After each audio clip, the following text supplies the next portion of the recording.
சவுக்கு சங்கர் விஷயம் வந்து எனக்கு உள்ளுக்குள்ளே நிறைய கொஸ்டின்ஸ் வந்துகிட்டே இருக்கு. ஒரு well informed community, social media யுகம், தினசரி பேசிகிட்டு இருந்த ஒருத்தனை அவன் குறவழி நெரிச்சு அவன் பேச்சுரிமையை எல்லாரும் பார்க்க ஒரு பப்ளிக் டொமைனில், நான் சொல்கிறது அந்த 7 லட்சம் வியூஸ் இல்லைடா, நம்ம எல்லாருடைய கண்ணு மூடி, நம்ம பொது புத்தியோட கண்ணு முன்னாடி ஒரு மேடையில் வச்சு ஒருத்தனோட பேச்சுரிமையை ரத்தம் வர வர அறுத்து கொண்டிருக்கீங்க. எப்படி அனுமதிக்கப்படுதுன்னு எனக்கு புரியல.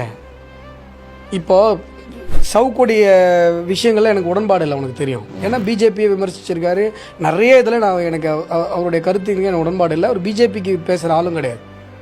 ஆனால் ஒருத்தருடைய கருத்துரிமை எப்படி நசுக்கப்படலாம்? இவ்வளவு பிளாட்டண்டாக, இவ்வளோ வெளிப்படையாக, அப்பேரண்டாக ஒருத்தனுடைய பேச்சுரிமையை போட்டு நசுக்க முடியுமான்றது ஆச்சரியமாக இருக்குது. எப்படி ஒருத்தர் பேச விடாமல் பண்ண முடியும்? அப்புறம் what is the meaning of Indian constitution? என்ன meaning of Indian? Check and balances எதுக்கு இருக்குது? ஒருத்தனுடைய ஃபண்டமெண்டல் ரைட்டு ஓப்பனாக வெளியில் ஊருக்கே தெரிஞ்ச, இப்போ நீ சொல்கிறல 7 லட்சம் பேர் பார்த்தாங்க, 5 லட்சம் பேர் பார்த்தாங்க, ஊருக்கே தெரிஞ்ச ஒருத்தருடைய ஃபண்டமெண்டல் ரைட்டை அப்படியே போட்டு நசுக்க முடியுமான்றது ஏற்றுக்கவே முடியல. வந்து நம்ம கட்சியை பற்றி விமர்சித்த ஒருத்தரை நம்ம சப்போர்ட் பண்ணுறோம், அவருக்கு வாய்ஸ் கொடுக்குறோம் அப்படின்னு சொன்னால் நம்மளை மாதிரி ஒரு ஜனநாயகவாதிகள் யாருமே கிடையாது. நான் சப்போர்ட் பண்ணியிருக்கேன். அவங்க வீட்டில் ரைட் பண்ணதை நான் ப்ரெஸ் மீட்டில் சொல்லியிருக்கேன். எப்படி போலீஸ் வந்து வீட்டுக்குள்ளே போய் திருடுற மாதிரி எப்படி பண்ணுவீங்க? இந்த கேஷ் எப்படி எடுப்பீங்க? என்ன அத்தாரிட்டியில் நீங்கள் எடுத்தீங்க?